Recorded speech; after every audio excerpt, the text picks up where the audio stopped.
Hi, I'm Louise Wallace. On the show tonight, actor, producer and barrister Blair Strang talks about his devilish new venture. And later, the wonderfully talented Alison Bruce gives us a visitor from Hawke's Bay's take on Chekhov. Hi everyone, great to have your company and welcome to the opening night of Opening Night. Yep, pretty much anything that has an opening night is talked about here. We'll talk to well-known actors about their current and future projects and just get to know them a bit better and share some of their stories. Because if there's one thing I've learned from working with actors, they tell a good yarn and they love reminiscing about their time on stage. That is both the good times and the bad. But first, you will no doubt remember him from his 6 years on Shorty playing Rangi Hiramaya.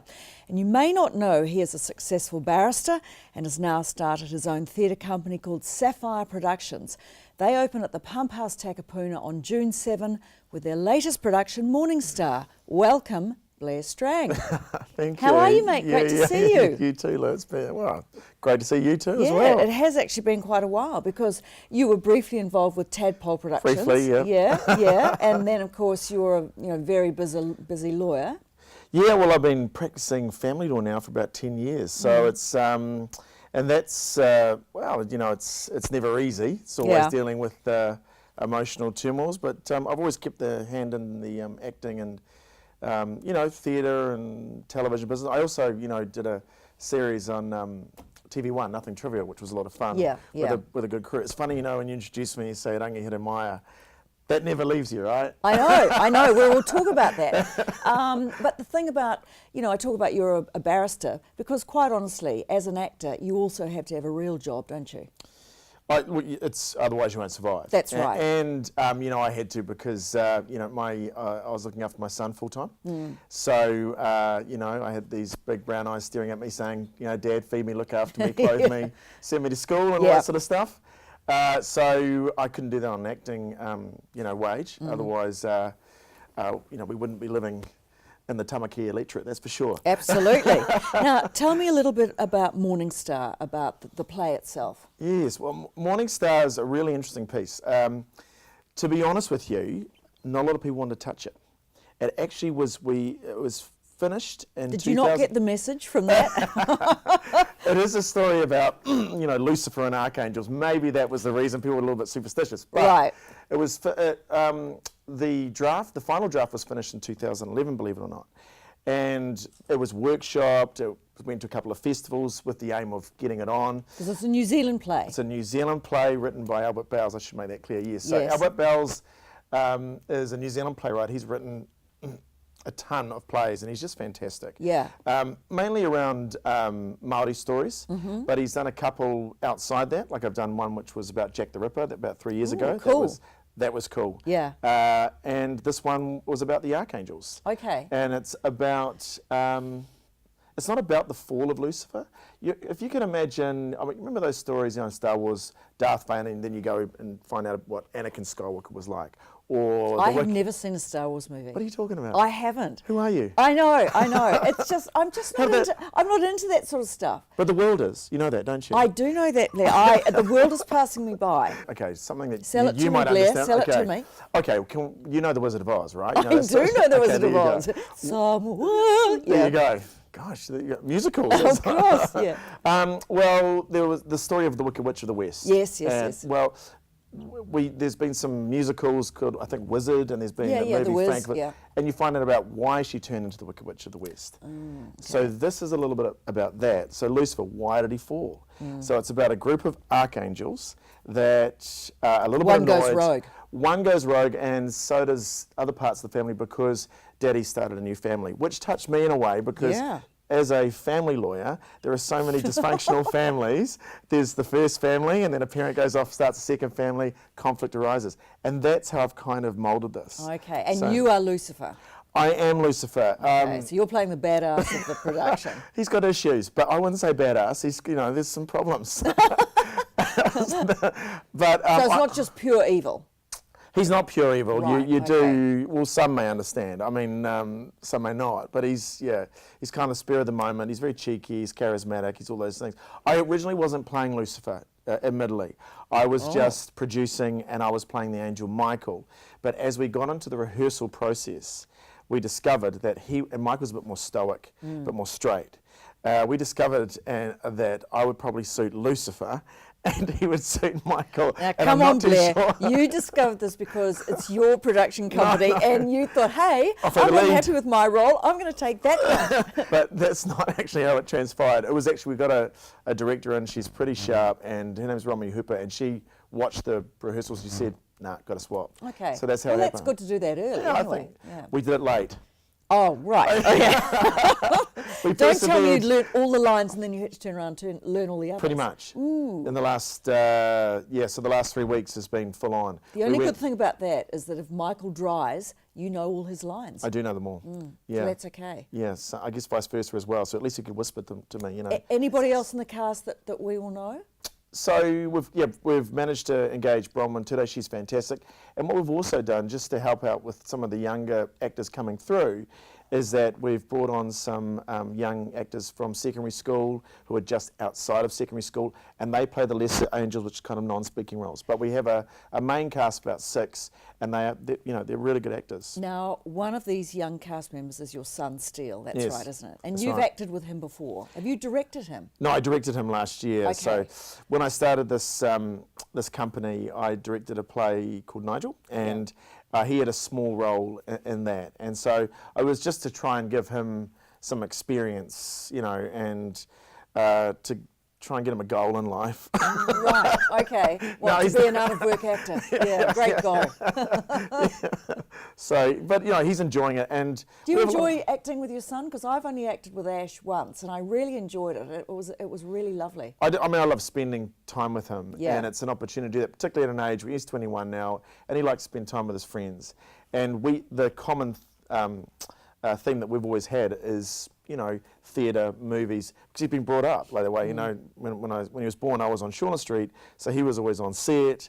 And, you know, and anything else I did, So You Want to Be a Pop Star. He came on set there. Did he? Yeah, he did. Oh, God, how old would he have been then? He'd been really gosh, young. That was 2005, wasn't it? 2004.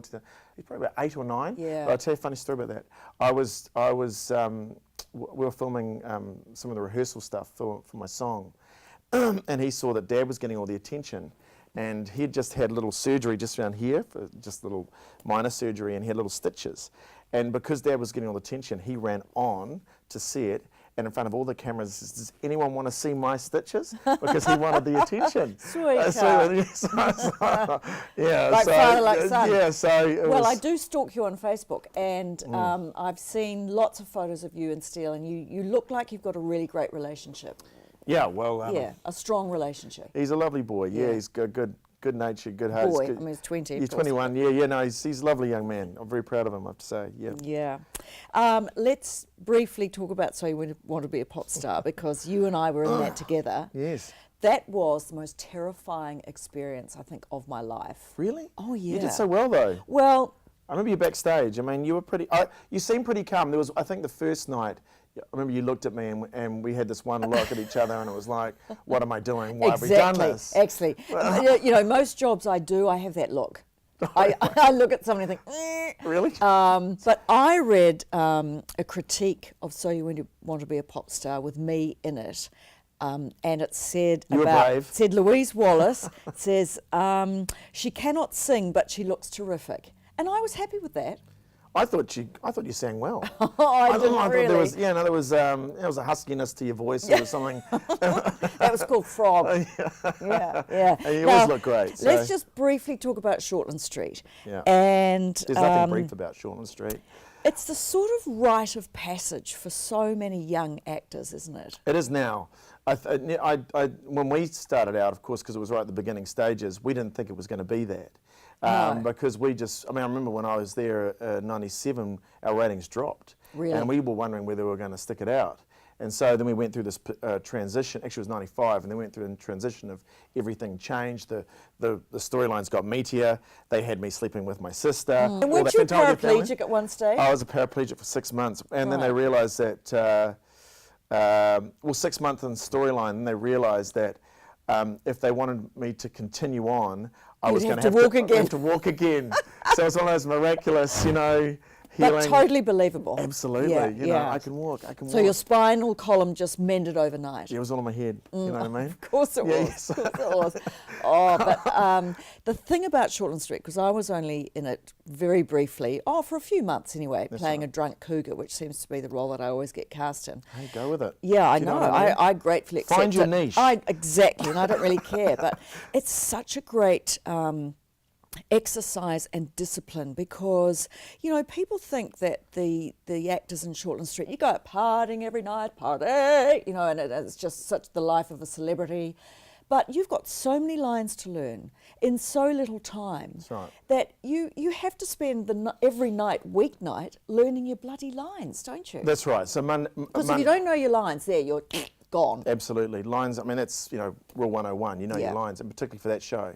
What is great about Shortland Street is that it's fast turnaround TV and you learn to do it right there and then, right? You know, in the moment. That's right. And, you know, you know, things like you'd meet someone for the first time, you say, hi, my name's Blair, hi, I'm Sally, okay, should we do this bed scene? Yeah. So, you know. I had that with Jono and Ben.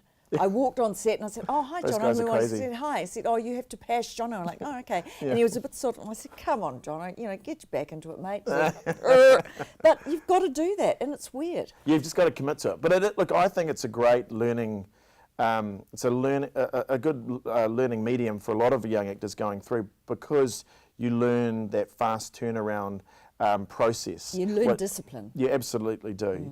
I think a lot of actors who do a lot of theatre and sometimes like that long process, they tend to struggle a little bit with it, and they've got to fine tune it because TV is a different genre. It's like it is. Bomb. That's it. Yeah. Actually, I found when I went back to theatre and I had more space, I actually struggled for a little bit because I was so used to producing those emotions so quickly that giving myself time kind of freaked me out a little bit. I had to get back into that mould of, hey, I've got time. Great Talking TV. about stage work, in a nutshell, tell me your best memory of being on stage and your worst memory. Oh, best memory and worst memory. Well, I'm hoping my worst memory is not playing Lucifer. Just want to. A future projection. That wouldn't be good. Best memory, probably an ego thing. When I played when I was in Ladies' Night down at the Court Theatre down in Christchurch. That'd be fun. Yeah. Just broken up from a relationship, from my marriage actually, and I had Screaming Woman. For the next 6 weeks, the Court Theatre, got over it pretty quick. Right. Yeah. So that was one of my favourite memories, and I was down there with a couple of good mates. I don't know if you know Chris Hobbs. Yes. And Will Hall? No, I've been Will Hall. It's been dangerous. Well, no, Will Wallace. So it was, it was a good time. And worse, gosh, I can't remember if I've had a really bad experience with theatre. I remember one time when I was a kid, St Kent's musical, Pirates, Penzance. I jumped up and my pants split in front of everyone. I suppose that's it. I had bad dreams about theatre. Mr Moonshine playing this moonbeam in a musical when I was 9 years old, and I came out on stage and sort of went and just forgot completely what I was going. That was terrible. Never got over that. No, it's terrible. It when is it the happens. worst feeling. The blank, and So. Hey Blair, we've got to finish it off, mate. But you've been so fantastic. Thank you so much for coming in and talking to me. And I look forward to seeing Morningstar. Well, thank you so much, and I look forward to seeing you there. Well, let's see what's going on in theatre here and in Oz. If you fancy a bit of improv, head to Circa Theatre in Welly for some theatre sports from the improvisers. For drama, catch The Atom Room, which opens 9th of June. This is the world premiere by Wellington playwright Philip Braithwaite, set 150 years into the future, and featuring a unique pre-show virtual reality prologue, which sounds pretty cool. Tuesday, June 5 sees Don Juan opening at the Q Theatre in Auckland, about which one critic said was so effing funny, I nearly died laughing. It features a riotous retelling of the story of Don Juan, the original master of seduction, and puts the audience in the centre of the action with a bar serving drinks and table seating as per cabaret, which sounds like a bloody good night out to me. And of course, don't forget Morningstar at the Pump House from 7th of June, starring Blair Strang, and ATC's The Cherry Orchard with the lovely Alison Bruce, opening mid-June. And don't forget, if you're crossing the ditch in the next couple of weeks, Sydney Theatre Company is presenting St Joan by George Bernard Shaw at the Rosalind Packer Theatre at the Wharf, and Stephen Sondheim's musical Assassins is opening at the Opera House on June 7. She's one of our most recognised faces on telly, the stage and in the movies.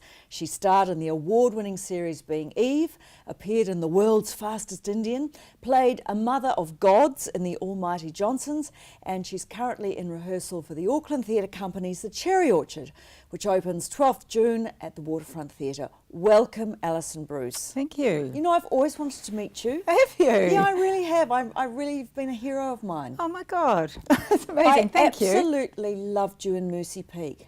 Oh yeah, that was a lovely show actually. That was the most fabulous role you played. It was really Yeah, it was warm nice. and It was a grown up too, It which was was my such- first sort of proper being a grown up with. fantastic, Yeah. fantastic show. And you won an award for that, didn't you? Yeah, I did. I won Best Supporting Actor. Yeah. A couple of times. Wow. How Yeah. many series was that? I think there were 4. I think. Yeah, it's a while ago now. Lucky odd Yeah. you being in 4 series. Absolutely, and and I learned a huge amount working on that. It was great. I really, yeah. was that I about learnt a what, lot. 15 years ago? Probably 10 Yeah, it years would be. ago? No, Yeah. it would be. I was pregnant with my daughter Sugar in the last or second to last series. Okay. She was born in 2002. Oh, well, Yeah. that would be the icing on the cake. Yeah, yeah, yeah. I remember waddling, being on set, being this massive thing. Yeah. going. Yeah. No, well, look, let's talk about the Cherry Orchard. Chekhov. You know, whenever somebody says, "Oh, do you want to come to a Chekhov play?" I'm like, Oh, they're like, oh. I don't know. Do I want to sit there and get piles for 3 hours? Yeah, absolutely. But I'm here to be told, no, you're wrong, you will love this. Tell me about the magic and the secret of Chekhov. Why is he known as one of the greatest playwrights of all time? Well, I think just to speak to what you said before about do I want to Getting go piles. to Chekhov and getting piles, I Yeah. think that sometimes Chekhov or Ibsen or any of those, or Shakespeare, any of those classic playwrights, I think we have an expectation that we'll be a little bit bored when we Yes. watch it. Like we Yes. know we're watching art. Yeah, and or that we think we won't understand it. we that won't it's a bit, understand up it, here. and it's a bit up here. It's and that it's not accessible, or if it is accessible, it's a bit dull. Right, yep. So, and I think Chekhov is perceived like that because quite often his plays are presented as tragedies, but nothing much really happens. Okay. And so people go, oh, I don't really get it. But actually they're really funny because there's studies of, he was a doctor. So Okay. he saw people and all the time, and so he wrote these people without judgment. It's like So he was a great observer. great observer. Yeah. But also in his time, before he was writing, theatre was quite presented and not at all like real life. And this was Quite stagey. yeah.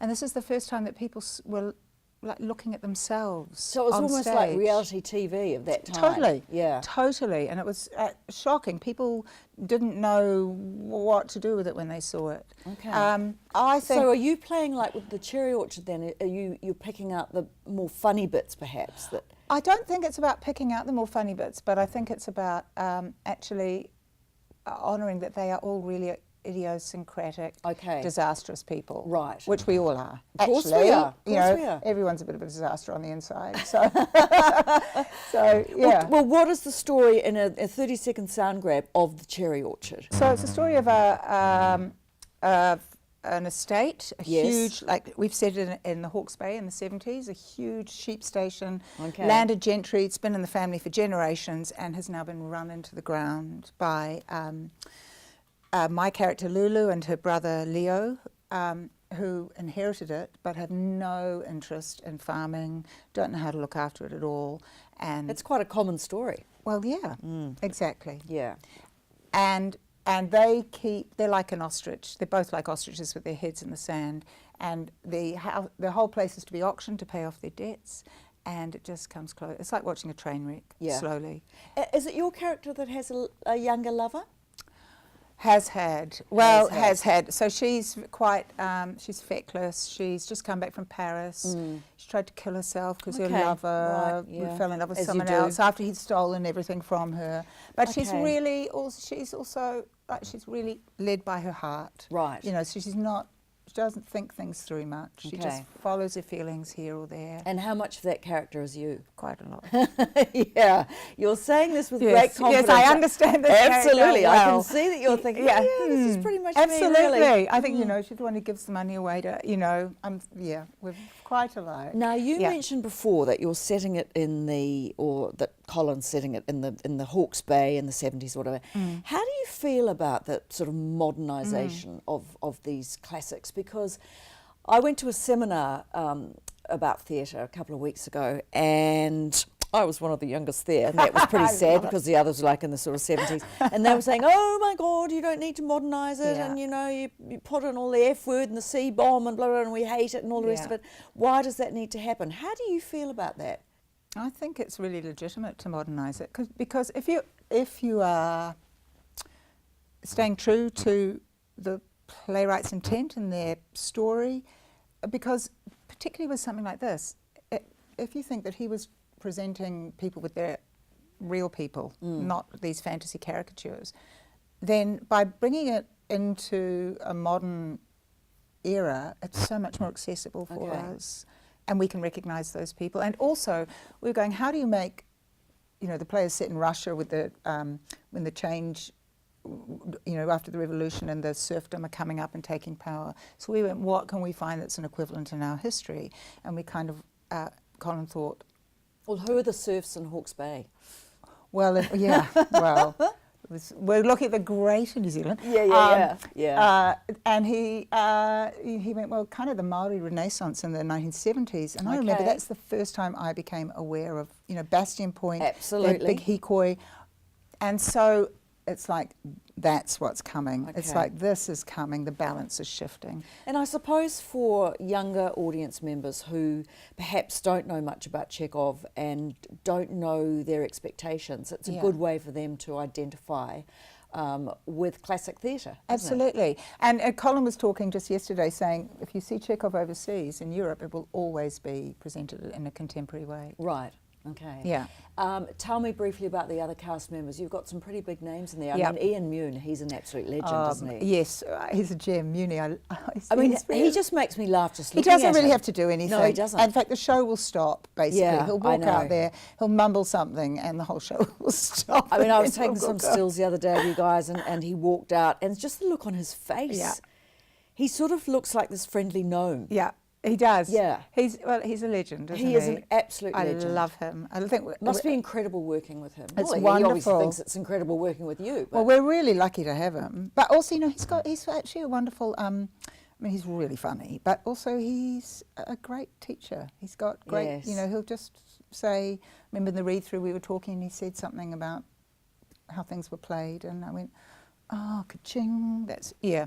this It's is a gold very mine. big cast. It's huge. I don't Yeah. know what the I don't know I offhand, don't- maybe it a sort of dozen seems to or be about something. 10 people, but you know, for somebody who has a theatre company like me, we just couldn't afford to do No, well- a play with 10 people. It's massive. Exactly, it's huge, and yeah, it's expensive for them, I'm sure, but worth it. We're so good. But so there's lovely Andy Granger, who Yes, lots of he's theatre people fabulous. know, who Yeah. I love. He's like a brother in a way to me. And of course, your partner, Neil Ray, yeah. he's the lead in Brokenwood Mysteries. Have Yeah. you been on Brokenwood? Not yet. Not yet. Okay, yeah. That's a big Yeah. sign. Yeah, it's there. a big sign, that's right. And so, is that tricky having a partner who's an actor? Sometimes, yeah. And sometimes Like, if he gets a call from his agent, you sort of, yeah, it's a bit, like, I think the good side of it is that you understand the industry.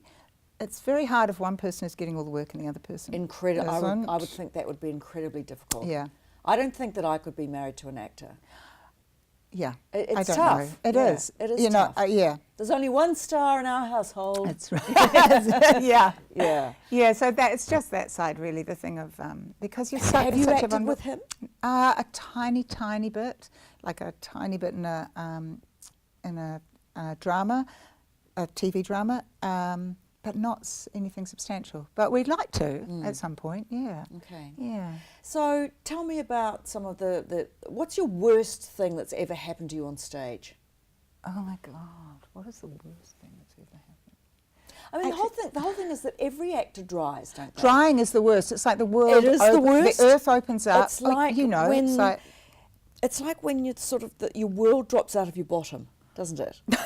Well, it sort of does. And you can feel it's like this void, and there's nothing there. But the thing about that is, on stage, you can see it in somebody's eyes. Totally. You can totally see it within pretty much half a second. So you've got 1 or 2 seconds to either help them out or think, you're on your own, buddy. Well, Lee Grant, who maybe some older people would remember, her Oh, great I doyen remember. of the Older Mercury person, me. Theatre. Yeah. She said, I remember her saying, if somebody dries on stage, darling, never be the first to speak because they'll think it was you. Oh, wow. That's a very old school way to think, But I am isn't it? so happy to have been rescued by friends so Of many course. times. But that's the collegial thing about being on stage. Absolutely. And you have to help somebody else Yeah. unless you've got absolutely no idea, and then you just stare at each other. I mean, one of my absolute favourite stories about theatre is with Judi Dench. And she was, acting with somebody really, really famous, and they forgot their lines. They forgot pretty much an entire scene, an entire act, and she just said all their lines for them. And a panic attack like that can happen to anybody. It doesn't matter how famous you are or how unfamous you are. And you have to be prepared for that. And some But it's people are scary. really, really good at it. Some people are really good at knowing how to rescue things, and other people are like possum in the headlights. I know, I know. Yeah, so... But you see, I'm anticipating that. I said drying on stage, but you didn't actually say that you had. No, but I have dried on stage Right. Well, we all plenty have. of times. And I mean, I think that's the actor's biggest fear, isn't it? It's Of course like, it is. what if I have no idea what comes next? And sometimes it's like you just leave your body at that point. That's right, an out-of-world Out-of-body experience. Out-of-body experience. When you could be up the back of the theatre looking at you slowly dying. Totally, absolutely. And what about great moments? What's the best moment for you about being on stage? Oh my God. The curtain call? No, yeah, it's over. We made it. Yeah. I think sometimes there's those moments when you feel the audience absolutely with you. Yes. And because I think as an actor, even though you are completely in it, it's also a bit of you that has to be outside monitoring what's happening. So when you feel that connection with the audience and that they're really coming with you, I think that's the magic that you want every time. It's so intangible. Well, I can tell you a moment when I thought the audience was totally with you, and that was in Nell Gwyn, with the character that you played in Nell Gwyn. You were so funny. Oh, they were and great. so fabulous, and the audience just absolutely loved you. It was so nice to do some comedy, actually. Comedy yeah, is just I heaven. really like I have comedy. to say, I only really like doing comedy now. I just like making people laugh. Me too. I just want to have completely fun. Selfish. Same. Just want to have fun and just be with a great group of actors. The collegial environment. And yeah, making an audience laugh is just the best. Isn't it feeling. wonderful? It really is. Yeah, absolutely. Probably better than making them cry. Well, I quite like making them cry too. Yeah, but, I sort of do but I too. am sort of at work. Most importantly, I want to have fun. Now, That's when I go right. to work, That's right. Yeah. Well, hopefully one day we can work together. That would be great. That would be really, really good. Yeah, cool. Hey, so lovely to meet you and talk to you, and can't wait to see the cherry orchard. Yeah, great. Thank you. Finally tonight, a couple of years ago, I went to a fantastic play by the Sydney Theatre Company called The Present. It starred Oscar winner Kate Blanchett and the fabulous Richard Roxburgh from the hit Aussie show Rake. Now, as it was an adaptation of a little-known Chekhov play, I expected to find it pretty much hard going, but actually it was hilarious and incredibly uplifting, even though it ended with the classic Chekhovian device of someone being shot. Now, here's an example of how theatre is subjective. The play went on to be transferred to Broadway, and here it is critiqued by some dude called Rex Reed. He says, "I went to the Ethel Barrymore Theatre and suffered through a relentless 3-hour pile of noisy, pointless and pretentious junk called The Present. It gives audiences a rare chance to waste some time in the same room with 2-time Oscar winner Kate Blanchett. Gallons of vodka are consumed, rifles, shotguns and semi-automatics are fired with nerve-jolting regularity. The first and second acts before intermission drag on for almost 2 hours, during which an entire dinner is consumed and a few characters fell asleep, joining audience members who were already snoring. The play is so bad it seems to be in an unknown language." And so this critique goes on and on and on, and it doesn't get any better, which just goes to show that even an Oscar-winning actress can get a crap review. Cheers. and good night.